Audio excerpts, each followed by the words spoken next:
Hello student, welcome back to my channel Samrat academy. Student, मेरा नाम है आकाश और जितने भी बच्चे 2023 बोर्ड एग्जाम की तैयारी कर रहे हैं उनके लिए मैं मैथ का मोस्ट इंपोर्टेंट क्वेश्चन लेकर आ गया हूं, जो कि 2023 बोर्ड एग्जाम में देखने को आपको मिलेगा। ठीक है, यह प्रश्न बहुत ही ज्यादा इंपॉर्टेंट है। 2022 बोर्ड एग्जाम में ये सारे प्रश्न पूछे गए थे, तो उन प्रश्नों को मैं डिस्कस करने वाला हूं और ये सभी प्रश्न आपको 2023 बोर्ड एग्जाम में देखने को मिलेंगे।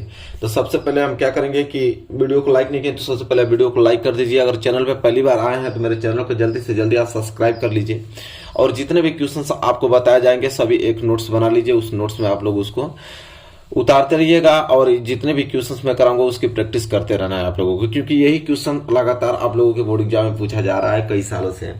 देखिए, सबसे पहला प्रश्न यह है कि संख्याओं 1656 और 4025 का मौसा यूक्लिड विभाजन प्रमेय के द्वारा ज्ञात कीजिए। ठीक है, तो दो संख्या दिया हुआ है हमको। पहली संख्या दे रखा है 1656, ठीक है, और दूसरा संख्या दे रखा है 4025। अब इन दोनों संख्याओं को हमको मसा ज्ञात करना है। क्या ज्ञात करना है? मसा। मसा मतलब क्या होता है? एचसीएफ। अब एचसीएफ तो ज्ञात करना है, लेकिन एचसीएफ हमको ज्ञात करना है किस विधि द्वारा? तो यूक्लिड विभाजन प्रमेय के द्वारा ज्ञात करना है। ठीक है, और एक एचसीएफ एक और तरीके से ज्ञात किया जाता है, अभाज्य गुणनखंड विधि द्वारा। तो उस तरह की से नहीं दिया है तो उस तरीके से हमको ज्ञात नहीं करना, हमको इसी तरीके से ज्ञात करना होगा। ये नहीं कि वाला नियम लगाएंगे तो नंबर नहीं मिलने वाला, क्योंकि जिस तरीके से पूछा है वही नियम लगाना पड़ता है। तो सबसे पहले आपको करना पड़ेगा, यहाँ पे मैं हल करता हूं इसको। सिंपल आपको दे रखा है क्या? 1656 और 4025। ठीक, दोनों में से देखना है कि दोनों में से कौन बड़ा है। ठीक है, तो 16 से यहाँ पे 56 दे रखा है, एक 4025। तो बड़ा आपका तो 4025 है, उस तरह आप लोगों को साइन लगा देना है कि 4025 बड़ा है किससे? 1656 से। अब आपको करना क्या है कि 4025 में भाग देना पड़ेगा आपको। 4025 में आप यहाँ भाग देंगे किसका? 1656 का। तो कितना बार जाएगा? 16 दूनी के 32, 2 बार जाएगा। तो 6 दूनी के कितना हो जाएगा? 12, और 5 दूनी के 10, 1 11, और 6 दूनी के 12, 1 हासिल 13, और 2 एकम 2, 1 3, 3312। अब यहाँ से माइनस करना पड़ेगा, तो 5 में से 2 जाएगा तो कितना हो जाएगा? 3, और 1 2 2 में से 1 जाएगा तो कितना हो जाएगा? यहाँ पे 1, 0 में से 3 जाएगा नहीं, हासिल लेगा तो 10, 10 में से 3 जाएगा तो कितना हो जाएगा? 7, और ये तो आपका कट जाएगा। अब क्या करेंगे हम कि अब 713 का भाग देंगे हम किस में? 1656 में। ये जो आपका भाजक होता है अब क्या बन जाएगा? भाज्य बन जाएगा। 1656 है तो आप जानते ही हैं। ठीक है, तो कितना बार भाग जाएगा? 7 दूनी के 14, 2 बार, तो 3 दूनी के 6, और 2 एकम 2, और 7 दूनी के 14। अब यहाँ माइनस कर लेते हैं, तो 6 में से 6 गया तो 0, 5 में से 2 गया तो कितना बच जाएगा? 3, और 6 में से 4 जाएगा तो कितना बच जाएगा? 2, और ये हो जाएगा आपका कैंसिल।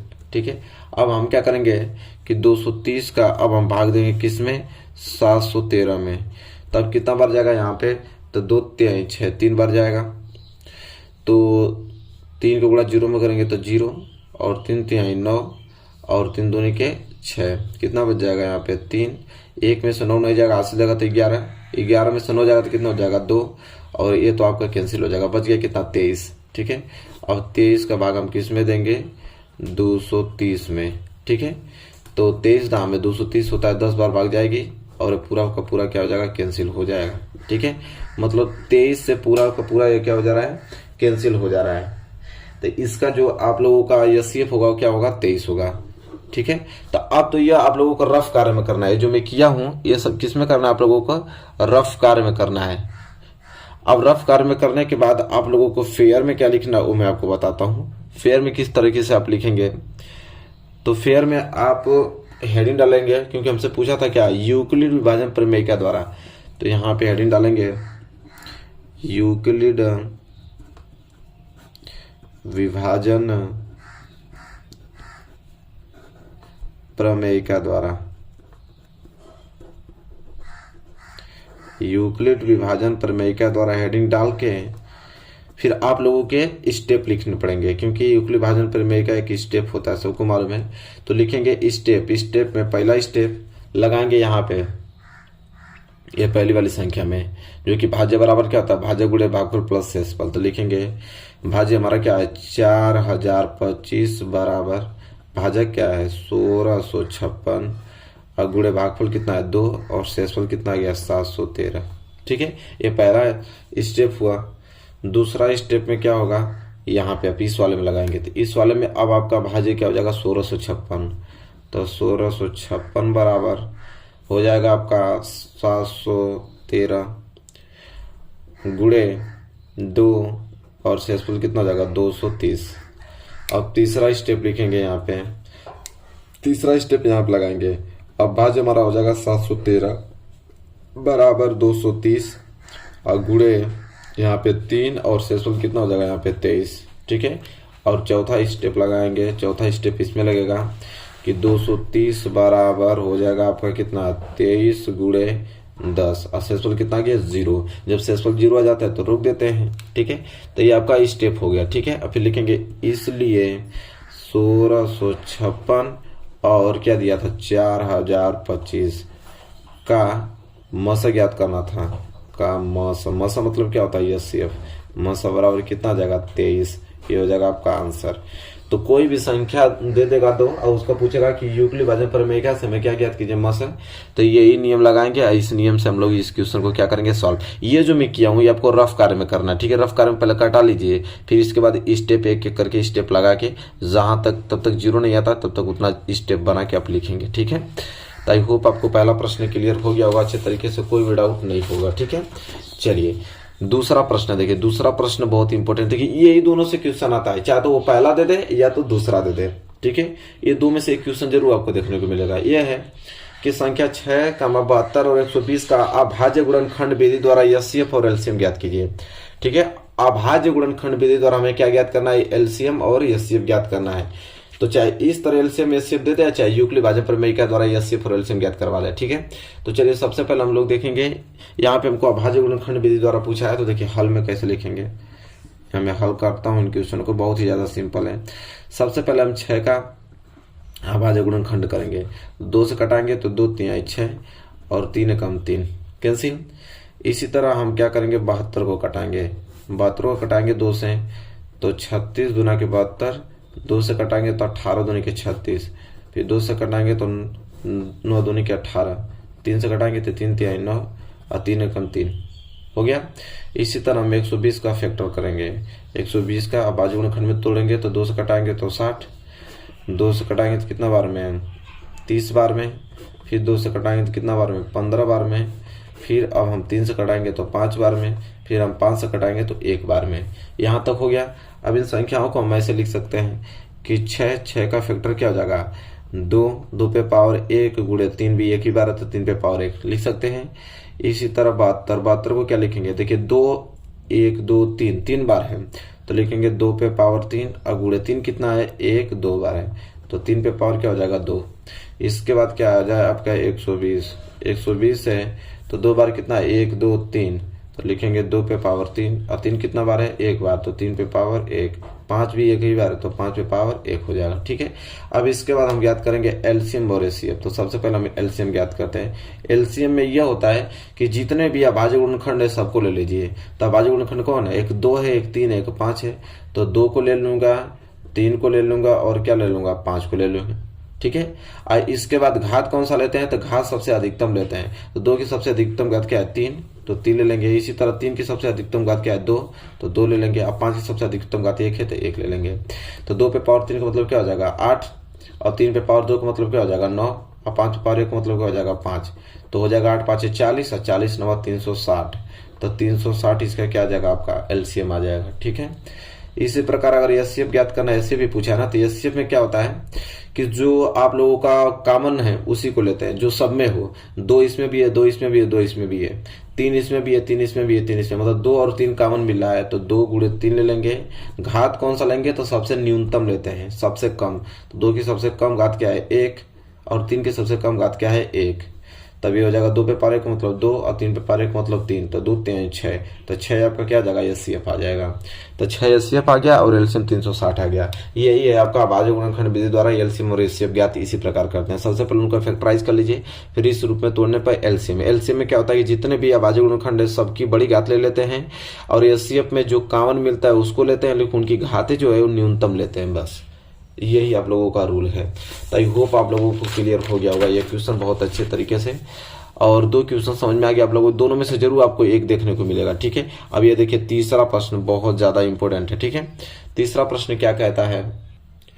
तीसरा प्रश्न यह है कि के किस मान के लिए रैखिक समीकरण युग्म के एक्स प्लस वाई बराबर के स्क्वायर तथा एक्स प्लस के वाई बराबर 1 के अनंत अनेक हल होंगे, ठीक है।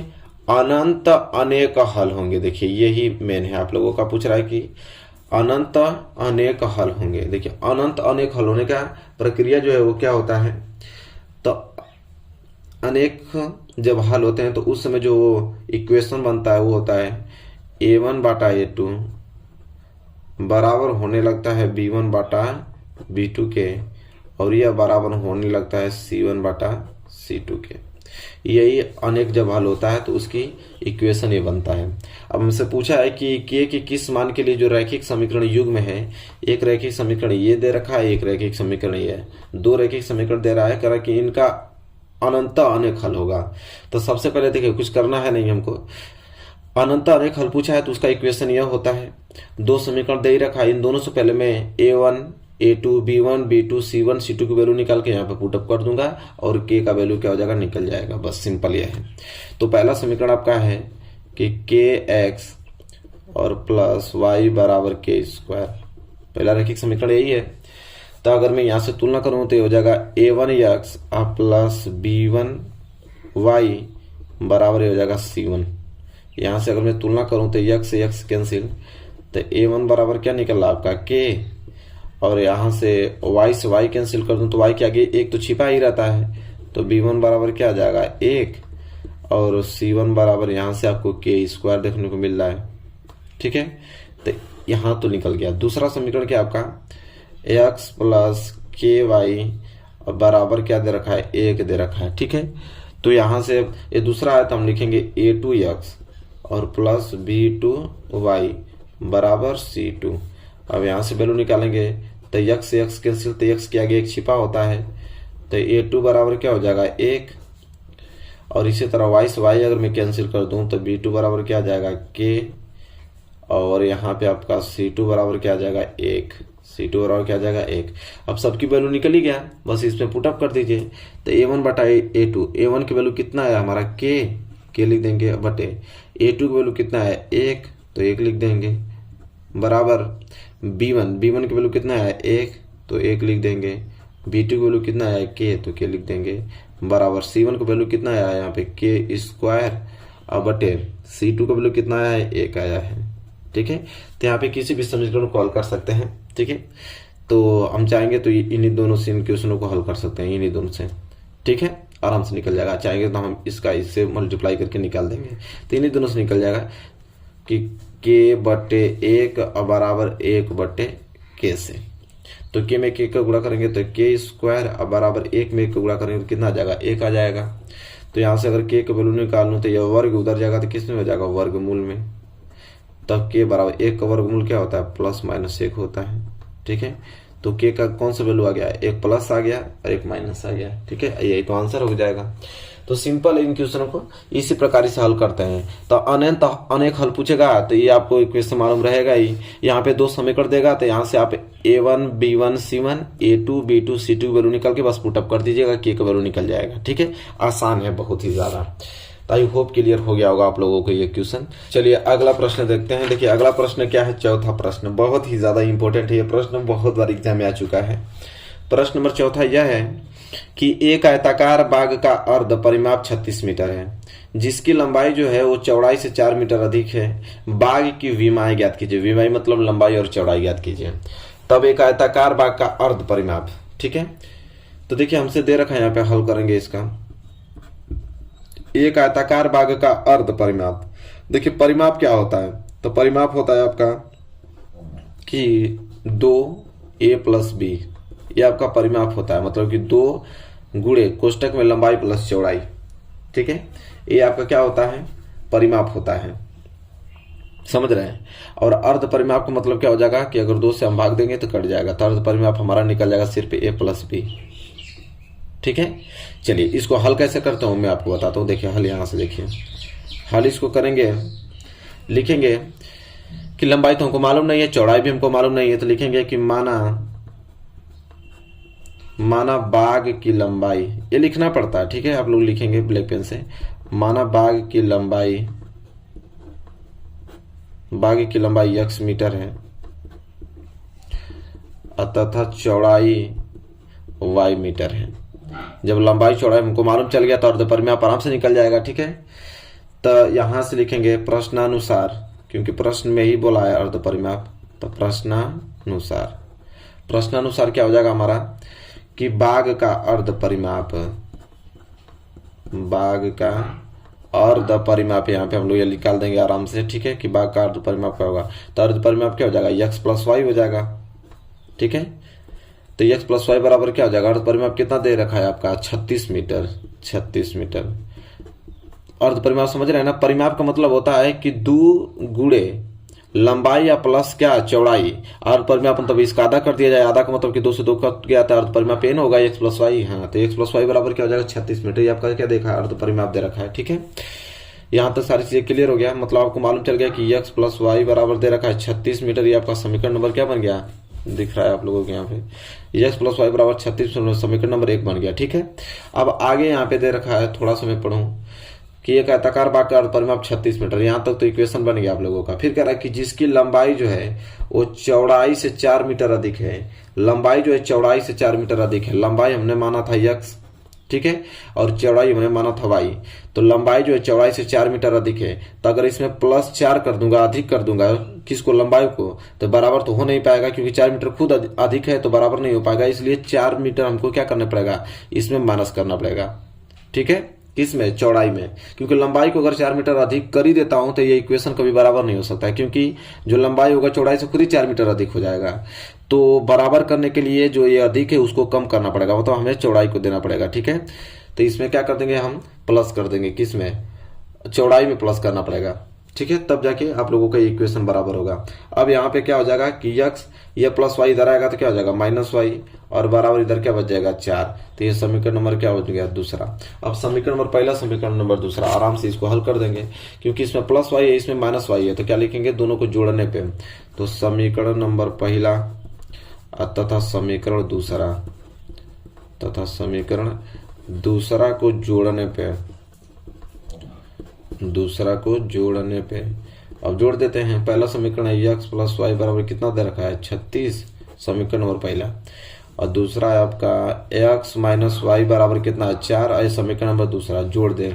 जोड़ने पे क्या होगा, ये प्लस माइनस कैंसिल हो जाएगा, x मिलके हो जाएगा 2x बराबर 36, और 4 कितना हो जाएगा 40। 2 से कैंसिल करेंगे तो x बराबर 20 मीटर आ जाएगा। जब x का वैल्यू 20 आ गया तो x का मान हम किसी भी समीकरण में रख देंगे, तो x बराबर 20 का मान समीकरण 1 में रखने पे, हालांकि 2 में भी रखेंगे तभी आ जाएगा। x बराबर 20 का मान समीकरण 1 में रखने पे, ठीक है। और समीकरण 1 हमारे पास क्या है, x प्लस वाई बराबर क्या दे रखा है 36, ठीक है। तो यहाँ से हल होगा, तो x का वैल्यू क्या रखेंगे यहाँ पे 20 प्लस वाई बराबर क्या हो जाएगा 36। अगर मैं y की वैल्यू निकालना चाहूँ तो y बराबर क्या हो जाएगा 36 प्लस 20 उतर जाएगा तो -20, तो y बराबर यहाँ से क्या निकल जाएगा आपका 16 मीटर, ठीक है। तो इसलिए लंबाई कितना आ गया हमारा, लंबाई को हमने माना था x, तो लंबाई को हमने x माना था, तो x बराबर कितना आया 20 मीटर। तो लंबाई हमारा 20 मीटर आता था, चौड़ाई जो होगा, चौड़ाई को हमने y माना था, y बराबर 16 आया है, तो 16 मीटर। तो 20 मीटर लंबाई निकल गया और चौड़ाई निकल गया 16 मीटर, ठीक है। इस प्रकार ये क्वेश्चन हल हो गया। तो देखिए ये क्वेश्चन बहुत ही ज्यादा इंपॉर्टेंट है, सिंपल वे में आप लोगों को बताया हमें क्वेश्चन किस प्रकार हल करेंगे। तो यहाँ से सारे क्वेश्चन आपको क्लियर हो गए होंगे, ठीक है। क्वेश्चन नंबर ये 4 था, काफी महत्वपूर्ण ये क्वेश्चन था, ठीक है। चलिए अब हम आगे बढ़ेंगे क्वेश्चन नंबर 5वें की तरफ। चलिए देखिए क्वेश्चन नंबर 5वां बहुत ही ज्यादा इंपॉर्टेंट है। क्वेश्चन क्या है देखते हैं उसको। क्वेश्चन यह है कि 2 संख्याओं का अंतर 26 है और एक संख्या दूसरी संख्या की 3 गुनी है, उन्हें ज्ञात कीजिए। कह रहा है कि 2 संख्या है, अब हमको मालूम नहीं है कि 2 संख्या में कौन कौन सी संख्या है, लेकिन दोनों संख्याओं का अंतर दे रखा है 26, और उसमें से जो एक संख्या होगी वो दूसरी संख्या की कितनी गुनी होगी 3 गुनी, और उन्हीं संख्या को ज्ञात करना है। तो हम लोग लिखेंगे कि माना पहली संख्या, क्योंकि 2 ही संख्या है तो 2 संख्या को मानेंगे।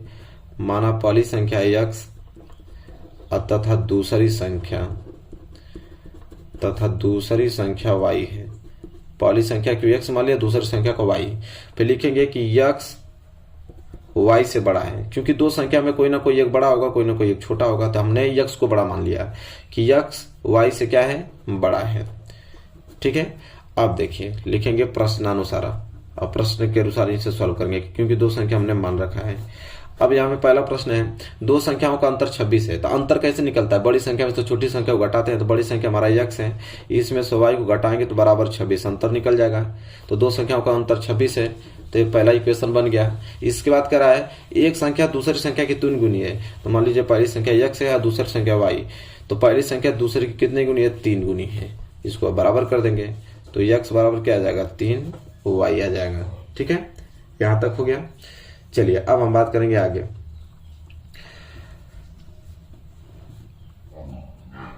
अब हम क्या करेंगे, इसे समीकरण में दूसरा मान लेते हैं। अब इस समीकरण में 2 का मान किस में रख दिया जाए, समीकरण नंबर पहला में रख दिया जाए। ठीक है, तो आराम से निकल जाएगा। तो लिखेंगे कि समीकरण 1 का मान, समीकरण 1 नहीं 1 का मान नहीं 2 का, क्योंकि 2 का मान रखना है ना। समीकरण 2 का मान समीकरण 1 में रखने पे, समीकरण 1 में रखने पर तो चलिए कुछ नहीं करना है, रख लेते हैं समीकरण 1 में। समीकरण 1 हमारे पास x माइनस वाई बराबर क्या है, 26 है। तो x बराबर 3y है, तो x क्या रखेंगे, 3y माइनस वाई बराबर कितना आ जाएगा, 26। 3y में से 1y जाएगा तो कितना आ जाएगा, 2y बराबर कितना आ जाएगा, 26। कट जाएगा 2 से, तो y बराबर कितना आ जाएगा, 13। तो y बराबर 13 है क्या, y की वैल्यू किसी भी समीकरण में रख लीजिए। तो y बराबर 13 का मान समीकरण 2 में रखने पे, समीकरण 2 में रखने पे ठीक है। कितना सिंपल क्वेश्चन है। तो 2 है क्या समीकरण, x बराबर 3y, ये 2 समीकरण था ना।